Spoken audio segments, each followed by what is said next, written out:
कहानी एक टाउन की है जहाँ से 35 साल पहले 3 लड़कियों का मर्डर हुआ था, जिनकी कहानी आज हैलोवीन के दिन क्रिस नामी न्यूज रिपोर्टर सबको बता रहा है। जिन लड़कियों का मर्डर हुआ था उन तीनों की ही उम्र 16 साल थी और तीनों को ही 16 बार स्टैब करके मारा गया था। किलर ने ये सभी मर्डर मास्क पहन कर किए थे, इसीलिए वो आज तक पकड़ा नहीं गया। उसने क्योंकि 16 साल की जवान लड़कियों को मारा था, इसीलिए उसका नाम स्वीट 16 किलर के नाम से मशहूर हो गया। लोग उससे डरने लगे, यहाँ तक कि लोग अब हैलोवीन पर भी उसी का गेटअप लेने लगे थे। खैर सीन अब जिमी नामी एक लड़की की तरफ शिफ्ट होती है जिसकी एक दोस्त है अमील। ये दोनों कॉन्सर्ट में जाना चाहती है पर इनके पेरेंट्स इन्हें इजाजत नहीं दे रहे।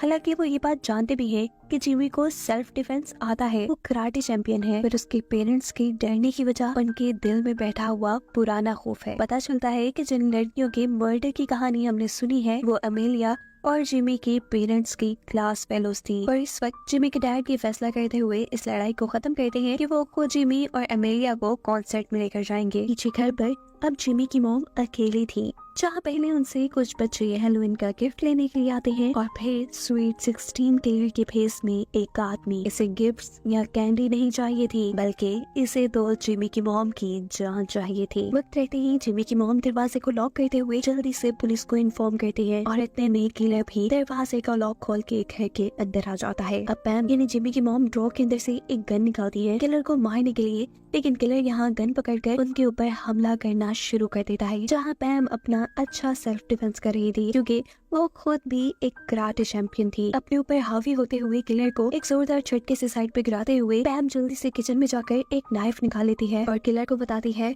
कि तुम यहाँ से चले जाओ वरना पुलिस आने वाली है। ये सुन किलर भी थोड़ा घबरा जाता है। वो अब यहाँ से जाने के लिए पीछे मुड़ गया था। पैम को लगा कि किलर जा चुका है, लेकिन तभी अचानक किलर पीछे से पैम के ऊपर हमला करते हुए उसे कई मर्तबा स्टैब करके मार देता है। किलर यहाँ से भाग जाता है और यहाँ पुलिस आ जाती है। न्यूज रिपोर्टर क्रिस सबको बताता है कि पैम को भी 16 मर्तबा स्टैब करके मारा गया है, यानी स्वीट 16 किलर वापस आ चुका है। जेमी भी तब अपनी मॉम की मर्डर की वजह से काफी दुखी थी। अगले दिन स्कूल में ऑफिसर्स जब केस की इन्वेस्टिगेशन करने के लिए जिमी को बुलाते हैं, जहाँ उसे बताया जाता है कि पैम काफी दिनों से क्रिस नामी न्यूज रिपोर्टर के साथ राब्ते में थी। इसीलिए जेमी जाकर क्रिस से मिलती है और उससे पूछती है कि आखिर क्यों अपनी मॉम को इतने मैसेजेस करते थे। क्रिस बताता है क्योंकि तुम्हारी मॉम को कुछ दिन पहले ही किलर ने एक नोट भेजा था जिसमें लिखा था यू आर नेक्स्ट। उसी सीरियल किलर को पकड़ने के लिए हम दोनों एक साथ काम कर रहे थे। यही बातें वो जाकर अब अपनी फ्रेंड अमेलिया से डिस्कस करती है। यहाँ अमेलिया ने अपने साइंस फेयर के लिए अपनी मॉम का आइडिया यूज करते हुए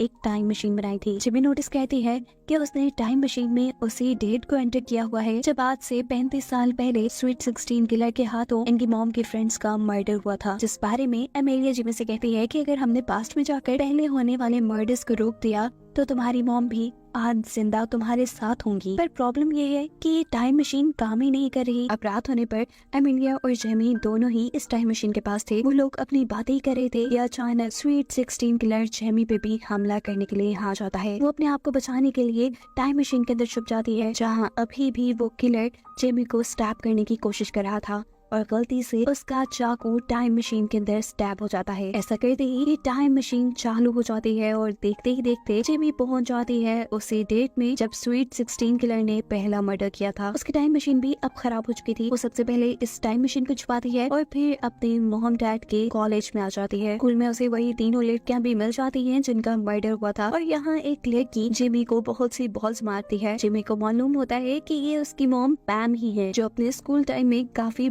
थी। साथ ही उनका पूरा ग्रुप भी स्कूल में काफी फेमस था। इस सब के बाद वो अमेलिया की मॉम के पास आती है और उसे बताती है कि मैं फ्यूचर से आई हूँ। आपकी डायरी की मदद से आपकी बेटी अमेलिया ने टाइम मशीन बना ली है जिसका इस्तेमाल करते हुए मैं आज यहाँ तक पहुँची हूँ। अमेलिया की मॉम को उसकी बातों पे यकीन करना इसलिए मुश्किल ही हुआ था क्योंकि वाकई वो टाइम मशीन के ऊपर अपनी रिसर्च कर रही थी और आज तक उसने अपनी रिसर्च और डायरी के बारे में किसी को नहीं बताया था।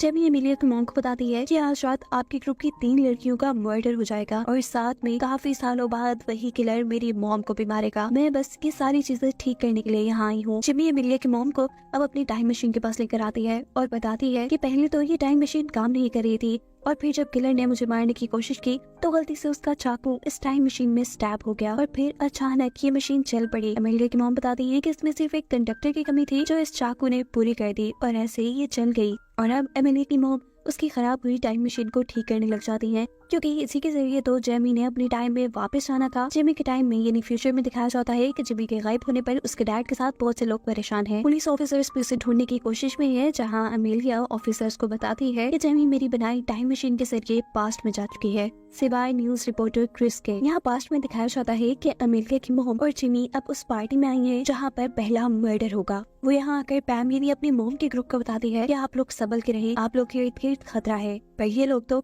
उसकी कोई बात नहीं सुनते और उसका मजाक उड़ाते हुए उसे यहाँ से बाहर निकाल देते हैं। लेकिन फिर भी जेमी हार नहीं मानती और वो पार्टी में इन चारों के ऊपर ही नजर रखे हुए थी। हम देखते हैं कि पैम की एक साथी ऊपर अपने बेडरूम में थी, तभी अचानक उसे स्वीट 16 किलर मास्क में नजर आता है, जिससे वो अपना फ्रेंड समझ रही थी। वो किलर अब उसके पास आता है और बेदर्दी से 16 मर्तबा उसके जिस्म में स्टैब करते हुए उसका खून कर देता है। उसकी आवाज सुनकर जल्दी से जिमी और पैम उसके कमरे में आते हैं और उसको मरा देखकर पैम की हालत बहुत ज्यादा खराब हो जाती है। जिमी उसे संभाल कर पार्टी से बाहर लेकर आती है और यहाँ पर पैम पूछती है कि तुम्हें कैसे पता था कि हम में से किसी की जान खतरे में है। तब जिमी उसे सच ना बताते हुए ये कहती है कि मुझे बस फ्यूचर के वियन आते हैं, इसी वजह से मुझे ये बात पता थी। यहाँ फ्यूचर में हम देखते हैं कि अमेलिया के पास क्रिस आया है। वो उसे बताता है कि मुझे हमेशा से की बात याद थी कि सबसे पहले जिस लड़की का मर्डर हुआ था वो बेडरूम में नहीं बल्कि गैरेज में हुआ था, पर अब अगर पास्ट की फोटोज देखी जाए तो मर्डर बेडरूम में नजर आ रहा है। जिस पर अमेलिया उसे समझाती है कि क्योंकि जिमी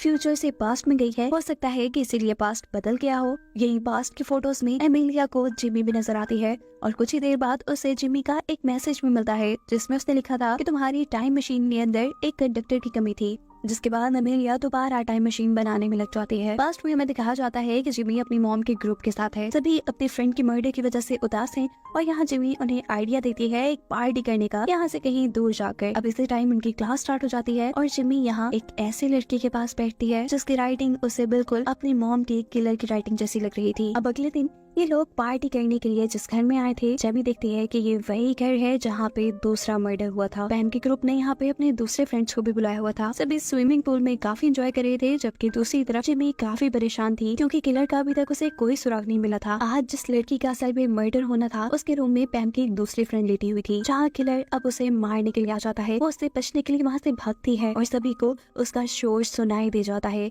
ये सब लोग वहाँ आ जाते हैं, लेकिन इससे पहले कि ये लोग कुछ कर पाते, उस लड़की को बचा पाते, वो किलर 16 बार स्टैब करके इस लड़की को मार चुका था। पास में जिमी और जिमी के डैड इस किलर को पकड़ने की कोशिश करते हैं, लेकिन ये किलर बड़ी आसानी से दोनों को मारकर गिराकर यहाँ से भाग जाता है और इस मर्डर की रिपोर्ट करते हैं पास्ट में क्रिस के डैड। यहीं पर अमेलिया की मॉम आकर जिमी को बताती है कि मैं तुम्हारी टाइम मशीन ठीक नहीं कर पाऊंगी क्योंकि उसमें काफी सारे पार्ट्स ऐसे लगे हैं जो फ्यूचर के हैं। लेकिन परेशानी की बात नहीं, मैंने टाइम मशीन का एक छोटा और मेजर पार्ट बना लिया है। इसे एक बड़े पावर हाउस की जरूरत है जिसके बाद ये काम करने लगेगा। अभी ये लोग बातें ही कर रहे थे कि यहाँ सामने जिमी को उस लड़की का ट्रक नजर आता है जिसकी राइटिंग उसे किलर से मिलती जुलती लगी थी। वो सब कुछ छोड़ छाड़ कर उस लड़की का ट्रक चेक करने के लिए जाती है, लेकिन यहाँ पर तो खिलौने के अलावा कुछ भी नहीं था और वो लड़का भी काफी डरा सहमा था। वो जब यही बातें कर रहे होते हैं तो यहाँ पर डॉग नाम का एक आदमी आता है जो भी पैम का एक क्लास फेलो है। वो उससे कहता है कि अगर कोई भी मुश्किल हो तो तुम मुझे बताना, मैं एक कराटे चैंपियन हूँ और सब कुछ बड़ी आसानी से सॉल्व कर लेता हूँ। इसके बाद दोबारा जिमी अमेलिया के मॉम के पास जाती है जो अभी भी अपनी टाइम मशीन के लिए बड़ा पावर हाउस ढूंढ रही थी। जब जिमी को वहाँ पर एक झूला नजर आता है जो एक परफेक्ट पावर हाउस का काम कर सकता था। ये लोग अब झूले के पास जाकर उसके कंट्रोलर से कहते हैं कि आपके झूले में कोई खराबी है और हम उसे ठीक करना चाहते हैं, अगर आप इजाजत दे तो। इस झूले वाला भी मान जाता है और वहाँ से खड़ा होकर बाहर निकल जाता है और अमेलिया की मॉम अब उस टाइम मशीन को इस पावर हाउस के साथ कनेक्ट करना शुरू कर देती है। दूसरी तरफ जिमी अब पैम के ग्रुप से मिलती है और उन्हें बताती है कि कल जिस लड़की का मर्डर हुआ फ्यूचर टाइम के मुताबिक उसका मर्डर आज होने वाला था, जबकि किलर ने कल दूसरी लड़की को मारना था। अब क्योंकि वो अपने सही टारगेट को नहीं मार पाया, इसीलिए आज वो इस लड़की को मारने के लिए वापस जरूर आएगा। अगर हम सब लोग मिलकर काम करें तो हम इस लड़की की जान भी बचा सकते हैं और किलर को भी पकड़ सकते हैं। सभी लोग उसकी मदद करने को मान जाते हैं, जबकि फ्यूचर में दिखाया जाता है कि अमेलिया ने भी अपनी टाइम मशीन बना ली है। वो क्रिस से कहती है कि हमें इसे एक्टिवेट करने के लिए एक मेटल कंडक्टर चाहिए होगा जिसे तुम जाकर ले आओ। इधर पास्ट में ये लोग किलर को पकड़ने की प्लानिंग कर चुके थे। जिमी अब उस लड़की को हॉरर हाउस में भेजती है जिसे किलर ने मारना था। उनके एक्सपेक्टेशन के बिल्कुल मुताबिक किलर भी वहाँ पहुँच जाता है और इससे पहले कि वो उस लड़की को मारता उससे पहले जिमी नजर आ जाती है, जिसने पिछले मर्डर के टाइम में भी इस किलर को पकड़ने की कोशिश की थी। वो सोचता है कि क्यों ना पहले जिमी को ही खत्म कर दिया जाए। वो जब जिमी के ऊपर हमला करने के लिए आगे बढ़ता है तो जिमी बड़ी ही आसानी से इस हमले से अपने आप को बचा लेती है, क्योंकि उसे सेल्फ डिफेंस आता था। इससे पहले कि किलर अब उसके ऊपर भारी पड़ता, यहाँ पास में ही जिमी के डैड और बाकी लोग भी आ जाते हैं, जिन सभी के साथ ही किलर अकेला लड़ रहा था। उसकी फाइटिंग स्किल्स काफी अच्छी थी, क्योंकि उसने एक ही वक्त में सभी को काबू किया हुआ था। किलर का ध्यान इन सबसे लड़ने में था और इसी चीज का फायदा उठाते हुए पीछे से एक लड़की एक बड़ी सी स्टिक उसके सीने में स्टैब करके उसे मार देती है। फाइनली अब किलर मर चुका था। ये लोग किलर का मास्क उतार कर देखते हैं तो पता चलता है कि ये डॉग नाम का वही लड़का है जिसने पहले जिमी से बात की थी और उसे बताया था कि वो एक बहुत ही अच्छा कराटे चैंपियन है। लेकिन अब सवाल ये था कि इन्हीं का क्लास फेलो इन्हीं को क्यों मार रहा था। ये लोग डॉग के गले में पहना हुआ एक पेंडेंट देखते हैं जिसके अंदर एक लड़की की तस्वीर थी। पैम यानी जिमी की मॉम कहती है कि ये लड़की डॉग की फ्रेंड थी। वो काफी मोटी और अजीब दिखती थी, इसीलिए हम सारे उसे बुली किया करते थे। फिर एक दिन पैम की तीनों फ्रेंड्स ने उसे नाइट आउट में बुलाया और उसकी इतनी बेइज्जती उससे बर्दाश्त नहीं हो सका। गुस्से में उसने बहुत ड्रिंक किया और फिर गाड़ी चलाकर वहाँ से चली गई और इस सब में उसका एक्सीडेंट हो गया। वो मर गई। डॉग को लगता था कि उसकी फ्रेंड को मारने के पीछे इन तीनों लड़कियों का हाथ है, इसीलिए वो इन तीनों लड़कियों को मारना चाहता था। जेमी अब पैम से कहती है कि आप लोग बहुत बुरे हैं, आप लोग इतना बुरा काम भी कर सकते हैं, मुझे यकीन नहीं था। पैम कहती है नहीं मैं उस दिन पार्टी में भी नहीं थी। लेकिन जेमी उसकी कोई भी बात सुने बगैर वहाँ से बाहर चली जाती है। उसे अफसोस हो रहा था कि पैम जैसी बुरी लड़की उसकी मॉम है। अभी ये लोग यही बातें कर रहे होते हैं कि स्वीट 16 किलर के भेस में कोई और आदमी आकर पीछे से तीसरी लड़की को भी मार देता है, जिसकी जान अभी जेमी ने बचाई थी। इसे देखकर ये सब लोग डर जाते हैं और जेमी बताती है कि असली किलर को हम मार चुके हैं। मुझे लगता है कि ये किलर फ्यूचर से आया है, अमेलिया की टाइम मशीन का इस्तेमाल करते हुए। यहाँ सीन कट होकर दिखाया जाता है कि फ्यूचर में अमेलिया का मर्डर हो चुका था। यहाँ पास्ट में दिखाया जाता है कि फ्यूचर से आए हुए इस किलर ने जाकर पास्ट के टाइम रिपोर्टर को यानी क्रिस के डैड को भी मार दिया था। इसी सारी अफरा तफरी के अंदर अमेलिया की मॉम टाइम मशीन को एक्टिवेट कर देती है और जेमी से कहती है कि तुम तो एटलीस्ट अपने टाइम में वापस जाओ, अगर तुम्हें यहाँ कुछ हो गया तो सब कुछ बर्बाद हो जाएगा। जेमी टाइम मशीन के अंदर आ जाती है और किलर उसे भी मारने के लिए टाइम मशीन में आ जाता है। वो यहाँ जिमी को मार ही देता, पर इतने में पैम यहाँ पे आती है और वो पीछे से किलर का गला पकड़ लेती है। किलर ने एक ही झटके में पैम से अपनी जान छुड़वा ली थी। अब ये दोनों किलर से लड़ने की कोशिश में थी, लेकिन किलर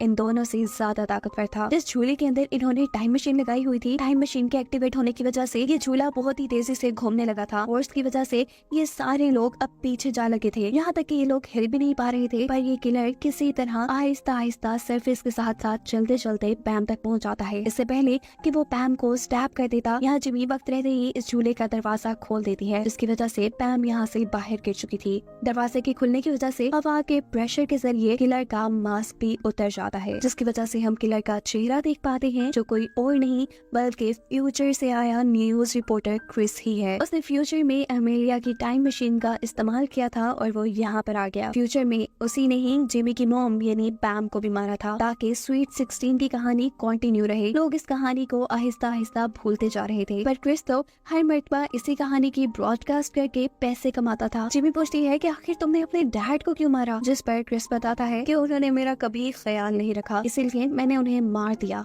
इससे पहले कि इस टाइम मशीन के अंदर अब जिमी मारी जाती, जिमी एक नेल गन का इस्तेमाल करते हुए क्रिस को ही मार देती है और दिखाया जाता है कि फाइनली अब जिमी पहुंच चुकी है अपने टाइम के अंदर। घर आने पर वो देखती है कि उसके मॉम डैड दोनों सही सलामत थे, यानी उसने फाइनली पास्ट को चेंज करके अपनी मॉम की जान बचा ली थी। यहाँ पर अब अमेलिया की मॉम जिमी से मिलती है और उसे एक साइड में ले जाकर बताती है कि मैं आज बहुत नर्वस थी, मैं जानती थी कि आज ही टाइम मशीन तुम्हें इस टाइम में लेकर आएगी और मैं नर्वस इसलिए थी कि अगर उस टाइम मशीन के अंदर से किलर भी निकला तो क्या होगा, इसीलिए तो मैंने अपने पास एक गन भी छुपा ली थी। वो अब जिमी को एक बुक देती है जिसके अंदर वो सारी चीजें रखी हुई थी जो उसके पास्ट में जाने की वजह से इस टाइम में चेंज हो गई थी। या इस टाइम में यानी फ्यूचर में जिमी का एक भाई भी है जिसका नाम उसके पेरेंट्स ने जिमी रखा था और असल में जिमी का नाम अब चेंज हो चुका था। और यही सब बताते हुए ये कहानी यहाँ पे खत्म हो जाती है।